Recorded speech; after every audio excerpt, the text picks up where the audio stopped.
कई माँओं की कहानी है कि कई माएँ तकलीफ़ इस वजह से बर्दाश्त करती हैं, ताल्लुकात इस वजह से बनाई रखती हैं, मार-पीट बर्दाश्त करती रहती हैं सिर्फ़ अपनी औलाद के लिए कि औलाद के सर पे बाप का साया रहे। घर छोड़ने दीदी की वजह क्या बनी? उस वही ताल्लुकात तो तब भी ख़राब थे। वो तो मुझे वो कहती थी इसे तलाक दो। इसने मारना पीटना, थोड़ी देर गुस्सा आता था, चीज़ें फेंक लेती थी, कोई चीज़ मार लेनी खुद को। इधर मैंने एक दो दफ़ा अपने आप को ब्लेड भी मारे थे। इतनी तकलीफ़ होती, खुद को तकलीफ़ दे लेती थी, लेकिन अपने वालिदैन को नहीं थी बताती। बच्चे सब कुछ देखते थे। बच्चों के सामने पीटता था, मारता था। बाबा ना आए वो आपको मारते हैं। आते ही नहीं है, आया जाए तो फिर मारना शुरू कर देते। मामा वो आते ही क्यों मैं इधर? ना साथ रहता था, ना अपने अम्मी के घर आने देता था। ना इधर तो सख्त एलर्जी थी इन लोगों से। तो ज़्यादा बात करने खुद होता था ना तो रिकॉर्डिंग गा के बात करवाता था। मैंने सब कुछ सह के, औरत अपने किरदार पे उंगली नहीं उठाने देती, लेकिन मैंने बर्दाश्त किया उधर रह के सब कुछ, सिर्फ इन बच्चों की खातिर के। ये कम से कम बाप का साया तो है ना इनके सर पे।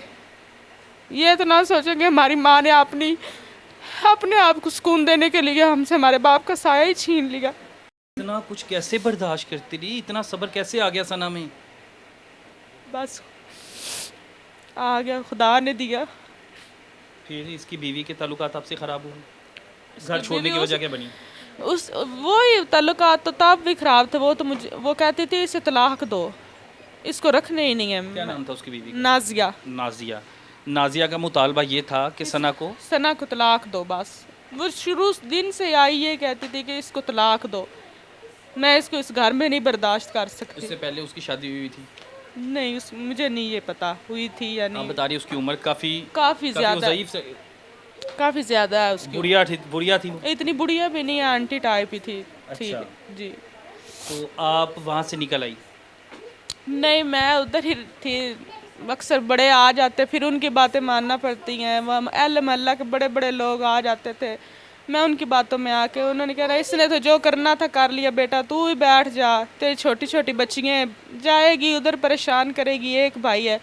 मैंने बस इसी बात को ना सह लेना करना, चुप करके बैठ जाना करना घर में।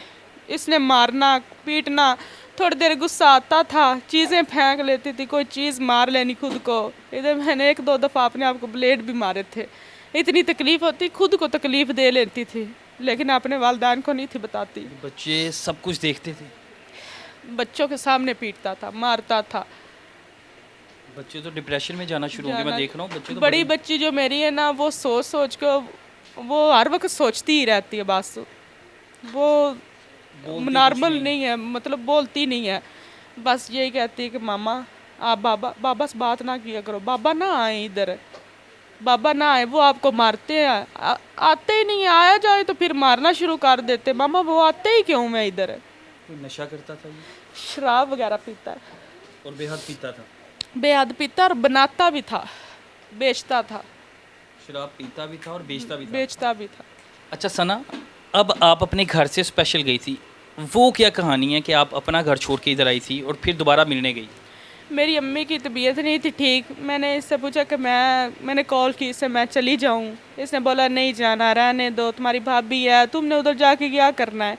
मैंने मिन्नत मसाजी की, तरला किया कि मेरा अम्मी से दिल कर रहा है, बीमार है, मैं चले, क्या ज़िंदगी का क्या भरोसा, किसी टाइम भी पता ही नहीं है ना, ज़िंदगी का किसी टाइम भी ख़त्म हो सकती है। इसने बोला 2-3 दिन बाद इसने फिर कॉल की। इसने कहा चल ठीक है, बच्चे ले जाओ, थोड़े दिन रहना, फिर आ जाना। मैंने कहा ठीक है, चलो ठीक है। मैंने उसी दिन ही तैयारी वगैरह की तो मैं आ गई इधर। ये बच्चे बदबख्त जो है ना साथ रहता था, ना अपने अम्मी के घर आने देता था। ना इधर तो सख्त एलर्जी थी इन लोगों से। तो ज़्यादा बात करने खुद होता था ना तो रिकॉर्डिंग गा के बात करवाता था। अगर नहीं होना तो सबको बोलना ज़्यादा कॉल पे बात ना करें, मुझे बताना जब ये ज़्यादा बात करे। तो उन्होंने फ़ौरन, अगर मेरी कॉल आ जानी है, 2 दफ़ा तो कॉल मतलब उन्हें आ जाए ठीक है, 2 से 3 दफ़ा नहीं उन्होंने कहना कि सारा दिन नहीं सुनती रहती है फ़ोन माँ के साथ लगी रहती है।